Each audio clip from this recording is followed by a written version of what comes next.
마음속의 욕심은 하늘을 찌르잖아요. 하늘을 찌르.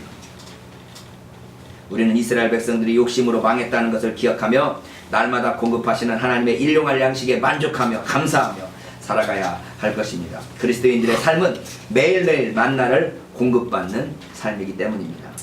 두 번째, 죄 용서함 받습니다. 우리들을 위한 두 번째 청원이 우리를 위한 청원의 중심을 이루고 있습니다. 마태는 주기도의 결론으로 다시금 말합니다. 너희가 사람의 과실을 용서하면 너희 천부께서도 너희 과실을 용서하시려니와 너희가 사람의 과실을 용서하지 아니하면 너희 아버지께서도 너희 과실을 용서하지 아니하시리라. 이러한 강조는 다시금 기도의 서약과 같은 성격을 보여줍니다. 우리가 우리의 죄를 사하여 달라고 기도하는 것은 우리가 우리에게 잘못한 사람들의 죄를 용서하겠다는 서약과 같은 것입니다. 그래서 누가파는 이렇게 되어 있잖아요. 우리가 우리에게 죄지은 사람 모든 사람을 용서하오니, 우리가 우리에게 잘못한 모든 사람을 용서하오니 우리 죄도 사하여 주옵시고 라고 되어 있어서 이게 일종의 자기 자신의 서약인 것을 표현하고 있는 거죠. 이런 강조는 다시금 기도의 서약과 같은 성격을 보여주는데, 우리의 죄를 사하여 달라고 기도하는 것은 우리가 우리에게 잘못한 사람의 죄를 용서하겠다는 서약이라는 것입니다. 우리가 이웃을 용서하지 않으면 하나님께서도 우리의 죄를 용서하지 않으십니다. 1만 달란트 빚진 자의 비유가 바로 그것을 설명하고 있습니다. 베드로가 예수께 나아 묻습니다. 주여, 형제가 내게 죄를 범하면 몇 번이나 용서하여 주리이까? 7번까지 하리이까? 주님께서 대답하십니다.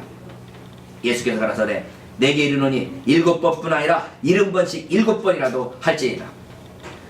그러면서 1만 달란트 빚진 자의 비유를 말씀하십니다. 이러므로 천국은 그 종들과 회개하려 하던 어떤 인구가 같으니 회개할 때 1만 달란트 빚진 자가 하나가를 데려오매 갚을 것이 없는지라. 주인이 병하여 그 몸과 처와 자식들과 모든 소유를 다 팔아 갚게 하라 한데 그 종이 엎드려 절하며 가로되 내게 참으소서 다 갚으리이다 하거늘 그 종의 주인이 불쌍히 여겨 놓아 보내며 그 빚을 탕감하여 주었더니 1만 달란트를 그냥 없던 걸로 다 탕감해 줬어요. 그 종이 나가서 100데나리온을 빚진 동관 하나를 만나 붙들고 목을 잡고 가로되 빚을 갚으라 하매 그 동관이 엎드려 간구하여 가로되 나를 참아주소서 갚으리이다. 자기가 주인에게 했던 똑같은 말을 100데나리온 빚진 자 친구가 그 말을 했더니 허락하지 않냐고 이에 가서 저희 빚을 갚도록 오게 가두거늘. 그 동관들이 그것을 보고 심히 민망하여 주인에게 가로되 그 일을 다 고하니 이에 주인이 저를 불러다가 말하되 악한 종아, 내가 빌기에 내가 네 빚을 전부 탕감하여 주었거늘 내가 너를 불쌍히 여김과 같이 너도 네 동관을 불쌍히 여김이 마땅치 아니하냐 하고 주인이 노하여 그 빚을 다 갚도록 저를 옥졸들에게 붙이니라. 주기도를 가르치신 주님께서 이 비유를 말씀하시면서 이 비유의 결론으로 말씀하십니다. 너희가 각각 중심으로 형제를 용서하지 아니하면 내 천부께서도 너에게 이와 같이 하시리라. 우리 그리스도인들의 삶은 그래서 용서하는 삶입니다. 정죄하지 않는 것. 내가 하나님으로부터 정죄받지 아니하고 용서를 받은 것처럼 우리가 다른 사람을 정죄하지 않고 용서해 주는 게 그리스도인의 삶입니다. 누가는 용서에 대해서 좀 더 다른 각도에서 강조합니다. 실족게 하는 것과 용서하는 것을 관련시키는 것입니다. 예수께서 제자들에게 누가복음 11장에 보면 실족게 하는 것이 없을 수는 없으나, 여러분 우리가 실수하지 않을 수 없고 실수하면 상대방을 하러 하여금 실족하게 할 수밖에 없어요. 실족하게 하는 것이 없을 수 없으나 있게 하는 자에게는 화로다. 저가 이 작은 자 중에 하나를 실족게 할진데 차라리 연자맷돌을 그 목에 매이고 바다에 던지우는 것이 나으니라. 친구 하나, 우리 이웃 하나 실족게 하려면 차라리 연자맷돌을 메고 죽는 게 낫겠다는 거죠. 너희는 스스로 조심하라. 만일 내 형제가 죄를 범하거든 경계하고 회개하거든 용서하라. 만일 하루 7번이라도 내게 죄를 얻고 7번 내게 돌아와 내가 회개하노라 하거든 너는 용서하라 하시더라. 하루에 7번씩이나 와서 똑같은 죄로 아이고 잘못했어요 7번 하면 2번째까지는 용서할 것 같아요. 제가 3번째부터는 용서가 안 돼. 이 실족해 하는 것이 무엇인가 하면 용서하지 않을 때 발생합니다. 용서하면 실족할 일이 없어요. 시험 받을 일이 없어요. 하루에도 7번씩 용서하면 실족하는 일이 없을 것입니다. 그러면 예수님께서 용서하라 그러면 예 우리가 용서하며 살겠습니다 하면 되는데, 이때 제자들이 와서 주님께 간구합니다. 우리에게 믿음을 더하소서. 아니 용서하라고 말씀하시는데 왜 믿음이 필요합니까? 용서하는데도 믿음이 필요할까요? 주님께서 그들에게 말씀합니다. 용서하라고 그러는데 무슨 믿음이야? 너희에게 겨자씨 한 알만한 믿음이 있었다면 이 뽕나무더러 뿌리가 뽑혀 바다에 심기우라 하였을 것이요 그것이 너희에게 순종하였습니다. 여러분, 멀쩡하게 잘 살고 있는 뽕나무를 뽑아가지고 바다에 심기우라 그러면 그 뽕나무 살 수 있을까요? 없을까요? 살아요? 못 살아요? 못 살죠. 우리 믿음으로 하는 짓이 자주 이럴 때예요. 멀쩡하게 잘 살고 있는 뽕나무 내 믿음으로 명하노니 바다에 심기라 그러면 그게 그대로 순종해서 바다로 가서 심겨지는데 그 뽕나무 살아요? 죽어요? 죽어요. 우리 믿음으로 한다라는 게 자주 상대방을 실족시키고 정죄하면서 자기 믿음을 자랑할 때가 많습니다만은 믿음은 크고 작음이 중요하지 않습니다. 있느냐 없느냐가 중요합니다. 우리는 우리 자신의 큰 믿음으로 잘 살고 있는 뽕나무를 뽑아서 바다에 심으려고 하는 경우가 많습니다. 용서하려고 명령하시면 그 말씀에 순종하여 그저 용서하면 되는데 우리들의 믿음으로 그것을 바다에 옮겨 심으려고 하는 것입니다. 그들을 그대로 용서하지 않고 바다에 옮겨 심으려고 해요. 네가 잘못했으니까 이렇게 바꿔봐, 이렇게 해봐, 저렇게 해봐. 그들을 바꾸려고 합니다. 부부간에도 그런 게 가장 중요하다고 그러죠. 상대방을 있는 그대로 인정해야지. 당신 이렇게 안 되니까 좀 이렇게 좀 바꿔봐, 이렇게 좀 해봐, 저렇게 좀 해봐. 우리 아들이 저한테 하는 말이 평생 그렇게 사는 사람이 바꿔지겠어? 우리 다 마찬가지예요. 서로 용서하고 용납하고 그대로 인정하는 것. 하루에 7번씩이라고 용서하면서 용납하고 용서하는 것. 뽕나무를 바다에 심으려고 하는 그런 무모한 짓들 하지 말고 뽕나무 그대로 놔두고 있는 곳에 그대로 놔두고 용서하며 사는 겁니다. 이어서 주님께서 말씀하십니다. 너희 중에 뒤에 밭을 갈거나 양을 치거나 하는 종이 있어 밭에서 돌아오면 저더러 곧 앉아서 먹으라 할 자가 있느냐. 종이 밭에서 수고하고 고생하고 왔어요. 그랬더니 주인이 아이고 고생했다 이제 밥 먹어라 라고 말할 사람이 어디 있습니까? 도리어 저더러 내 먹을 것을 예비하고 띠를 띠고 나와 나의 먹고 마시는 동안에 수종 들고 너는 거기 그 후에 먹고 마시라 하지 않겠느냐. 주인은 집에서 빈둥빈둥 놀다가 하루 종일 밭에서 일하고 온 종이 오니까 야 내 밥 챙겨라 그러는 것이 주인입니다. 근데 조용히 와가지고 나 이제까지 수고했는데 나부터 밥 먹을라요. 이런 종은 살아남을 수가 없어요.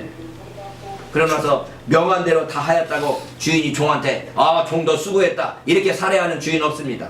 이와 같이 너희도 명령을 받은 것을 행한 후에 이르기를. 명령하신 것이 뭐였어요? 지금 문맥에 의하면 용서하라는 거였어요. 용서하라는 것을 행한 후에 용서하고 용서하고 또 용서하고 또 용서한 후에 우리는 무익한 종입니다. 우리의 행할 일을 했을 뿐입니다 라고 말할지니라. 주님께서 명한 용서하라는 것을 실천하고 순종하면서 저는 그저 무익한 종입니다. 무익한 종입니다 라고 고백하면서 사는 것이 우리 그리스도인들의 삶이라는 것입니다. 주님께서 가르치신 기도의 중심에는 이처럼 이웃을 용서하고 용납하여야 함을 가르치고 있습니다. 바울도 부르심을 입은 자로서의 합당한 삶이 용납하고 용서하는 것을 말하고 있습니다. 그러므로 주 안에서 갇힌 내가 너희를 권하노니 너희가 부르심을 입은 부름에 합당하게 행하여 모든 겸손과 온유로 하고 오래 참음으로 사랑 가운데에서 서로 용납하고 평안에 매는 줄로 성령이 하나 되게 하심을 힘써 지키라고 말합니다. 용납하고 용서하는 것이 바로 평화를 위한 길이라는 겁니다. 그러므로 너희는 하나님의 택하신 거룩하고 사랑하신 자처럼 하나님께서 택하신 거룩한 자처럼 긍휼과 자비와 겸손과 온유와 오래 참음을 옷 입고 우리가 옷 입어야 되는데 무엇으로 옷 입어야 되는가 하면 긍휼, 자비, 겸손, 온유, 오래 참음 이런 것을 옷을 입으라는 거예요. 우리 속은 더럽고 목욕 안에서 때가 묻었을지라도 옷을 이렇게 입어야 돼요. 옷을 입으면 이 옷이 보이죠 여러분. 옷이 보여요. 그 옷이 보이는 옷, 그리스도인들이 겉모양으로 보이는 옷이 뭐냐 그러면 긍휼과 자비와 겸손과 온유와 오래 참음이 보이고 그 속중심에는 뭐가 있느냐. 누가 네게 혐의가 있거든 서로 용납하여 피차 용서하세요. 마음속에서는 용서함이 있어요. 그래서 주께서 너희를 용서하신 것 같이 너희도 그리하고 그 모든 것 위에 사랑을 더하라. 이는 온전하게 매는 띠니라 라고 말씀합니다. 우리들 자신을 위한 마지막 청원은 누가 의하면 우리를 시험에 들게 하지 마옵소서입니다. 마태는 그것을 다시금 자신의 말로 설명합니다. 우리를 시험에 들게 하지 마옵시고 다만 악에서 구하옵소서. 악에서 구하옵소서라는 원문에 의하면 악한 자에게서 구하옵소서라고 번역될 수 있습니다. 주님께서도 우리를 위하여 마지막 대제사장적 기도를 하실 때 동일한 기도를 하십니다. 요한복음 17장 15절에 내가 비옵는 것은 저희를 세상에서 데려가시기를 위함이 아니요 오직 악에 빠지지 않게 보존하시기를 위함이니이다. 이 세상은 악한 자에게 처해 있습니다. 악한 자들도 많이 있지만 영적인 악한 자, 마귀 사탄이 있습니다. 악한 자의 시험과 악에 빠지지 않는 것이 우리들의 힘으로 되어지지 않습니다. 여러분 혹시 실족해 본 적 있습니까? 저도 눈길을 가는데 저희가 이게 폼이 안 좋아서 이게 주머니에다 손을 넣고 가는데 발을 헛디뎠어요. 층계에서 발을 헛디뎠는데 이게 하는 동안에 내 몸이 다 아는데 슬로비드로 넘어가는 거예요.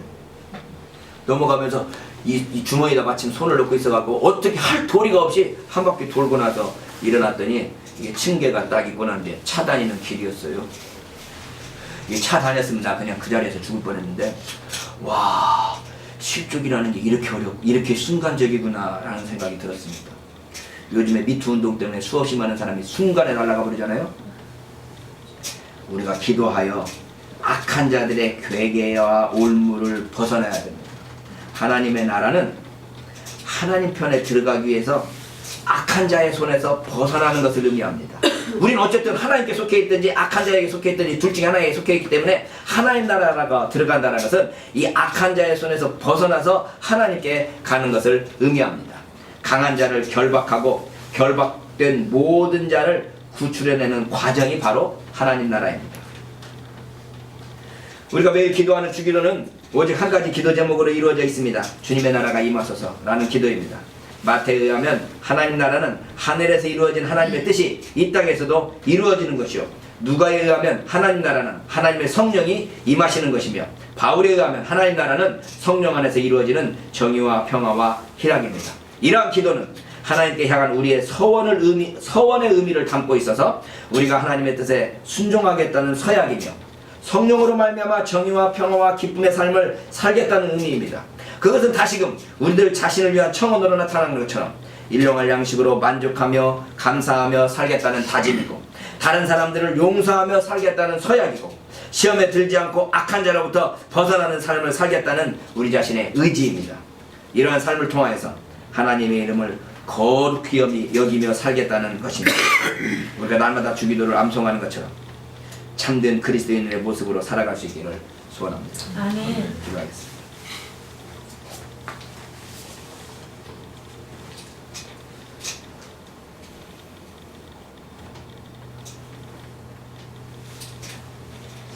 하나님 아버지 감사합니다.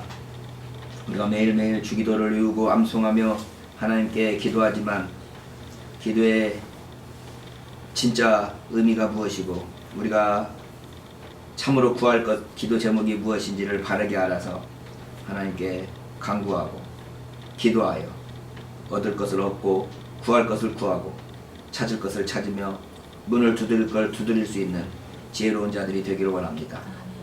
우리가 우리의 욕심으로 우리 마음 가운데 있는 탐욕으로 주님께 구하지 않도록 도와주시옵시고, 믿음으로 하나님을 기쁘시게 하는 자처럼 믿음으로 하나님의 마음에 흡족하게 하실 수 있는 기도를 드릴 수 있는 우리 모든 식구들 다 될 수 있도록 봉되려 주시옵소서. 주님을 믿는 그 믿음으로 말미암아 하나님을 기쁘시게 할 수 있는 자들이 되게 하시고, 주님의 나라를 구함으로 말미암아 우리 속에서 성령으로 말미암아 정의와 평화와 기쁨이 이루어질 수 있는 우리의 삶이 되도록 인도하여 주시옵소서. 감사를 드렸고 예수 그리스도 이름으로 간절히 기도드립니다. 아멘.